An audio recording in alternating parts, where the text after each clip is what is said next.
जब से बाबर आजम और शाहीन शाह अफरीदी को ड्रॉप किया गया है टीम से, जो इंग्लैंड के खिलाफ सेकंड और थर्ड टेस्ट मैच होगा उसमें बाबर आजम और शाहीन अफरीदी हमें नजर नहीं आएंगे। और भी प्लेयर्स हैं, लेकिन इन दो प्लेयर्स को लेकर सोशल मीडिया के ऊपर पाकिस्तानी क्रिकेट फैंस की जानिब से, कुछ इंडियन क्रिकेट फैंस की जानिब से इस तरह की बातें हो रही हैं कि इन दोनों की कप्तानी की फाइट चल रही थी एक दूसरे के साथ और क्या फायदा हुआ, दोनों को ड्रॉप कर दिया गया। अब जो लोग नहीं जानते उनको थोड़ा बैकग्राउंड बताता चलूं कि ये जो मसला था ना, ये तभी स्टार्ट हो गया था जब बाबर आजम से कैप्टनसी लेकर शाहीन शाह अफरीदी को कैप्टन बनाया गया था। शाहीन शाह अफरीदी ने सिर्फ एक ही सीरीज में पाकिस्तान क्रिकेट टीम की कप्तानी की थी, उसके बाद वो न्यूजीलैंड वाली सीरीज, उसके बाद वो दोबारा से उन्हें हटा दिया, बाबर आजम को कैप्टन बना दिया। फिर आगे टी20 वर्ल्ड कप 2024 आया। टी20 वर्ल्ड कप 2024 में पाकिस्तानी क्रिकेट फैंस के साथ साथ पूरी दुनिया ने देखा कि टीम में यूनिटी नहीं थी। ये बातें तब तक सिर्फ शक ही रहती अगर इन बातों के हवाले से जो पाकिस्तानी क्रिकेट टीम के प्लेयर्स हैं वो खुद ही नहीं मान गए थे। क्योंकि पाकिस्तानी क्रिकेट प्लेयर्स जो हैं वो जो लास्ट मीटिंग हुई थी पीसीबी की, जो कनेक्शन कैंप हुआ था, उसमें वो ये बात मान गए थे कि हमारे अंदर यूनिटी नहीं थी। और वो सारी चीज़ें हमें नज़र भी आ रही थी गेम के अंदर। हमें नज़र आ रहा था कि भाई कोई स्ट्रगल नहीं हो रही पाकिस्तानी प्लेयर्स की जानिब से, गेंदें पास से गुजर रही हैं, हाथ बांध कर खड़े हैं। मतलब कोई चीज़ नहीं थी ऐसी जिससे ऐसा फील आता, ऐसा लगता कि यार ये अपनी जान मार रहे हैं, ये पाकिस्तान को जिताने के लिए खेल रहे हैं। ऐसा कुछ नहीं था, ऐसी कोई स्टोरी नहीं थी। उसके बाद फिर ये बातें की गई, इस तरह की बातें सामने आई कि शाहीन शाह अफरीदी जो हैं वो कोचेस के साथ मिसबिहेव करते हैं। बाबर आजम जो हैं वो ये बात कहते हुए नजर आए कि मैं जानता हूं कौन से प्लेयर्स हैं जो मेरी पीठ पीछे बातें करते हैं। ये सारे मामला सामने हुए।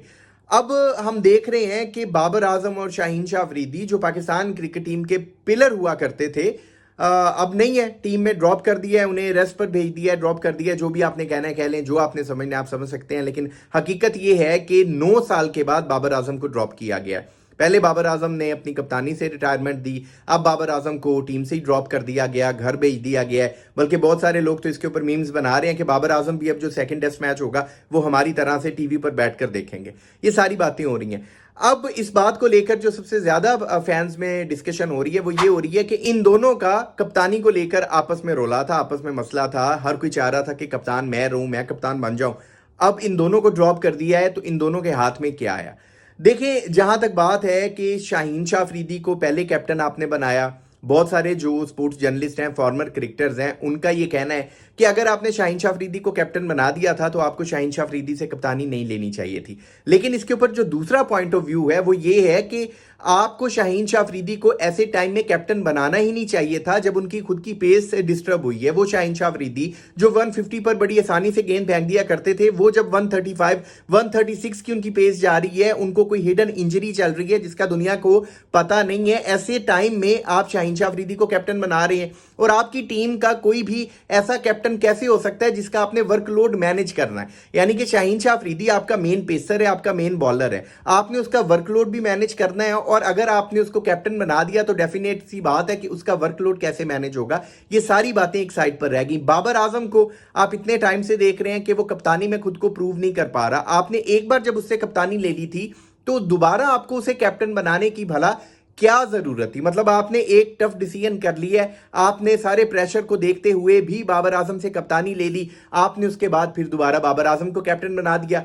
उसमें पीछे जो रीजन सामने आ रही है वो ये है कि हमारी जो मैनेजमेंट है वो कैपेबल ही नहीं है, वो इस काबिल ही नहीं है कि वो इस तरह के फैसले ले सके। आपको कनेक्शन कैंप में फखर जमान की गई बातें याद होगी जो उन्होंने पीसीबी चेयरमैन मोहसिन नकवी के साथ की। उन्होंने ये कहा कि देखें, आप हमेशा प्लेयर्स की सर्जरी की बात करते हैं लेकिन आपके इर्द गिर्द जो बैठे हैं, आप इनकी सर्जरी, इनका ऑपरेशन कब करेंगे। बात इतनी सी है कि पाकिस्तान क्रिकेट बोर्ड मैनेजमेंट जो है वो इस तरह के फैसले लेती आई है कि पाकिस्तान क्रिकेट टीम की आज हालत ये है कि पूरी दुनिया जो है उसमें हम मजाक बनकर रह गए हैं। हमारी टीम का किसी के साथ भी मैच हो, हमें कोई श्योरिटी नहीं होती कि हम इनसे जीत भी पाएंगे या नहीं जीत पाएंगे। अब रही बात बाबर आजम और शाहीन शाह अफरीदी को ड्रॉप करने की, तो देखिए, बाबर आजम की अगर बात करें तो बाबर आजम इस वक्त पाकिस्तान की बैटिंग लाइन के सबसे स्ट्रॉन्ग बैट्समैन है, सबसे मेन पिलर है, रीढ़ की हड्डी का रोल है बाबर आजम का। और बाबर आजम को ड्रॉप सिर्फ इस वजह से किया गया है कि बाबर आजम की जो फॉर्म है वो एक लंबे अरसे से वापस नहीं आ रही। और प्लेयर को जब रेस्ट दिया जाता है, जब टीम से थोड़ा साइड पर किया जाता है, इसका हरगिज ये मतलब नहीं होता कि उस प्लेयर को फारिग कर दिया गया।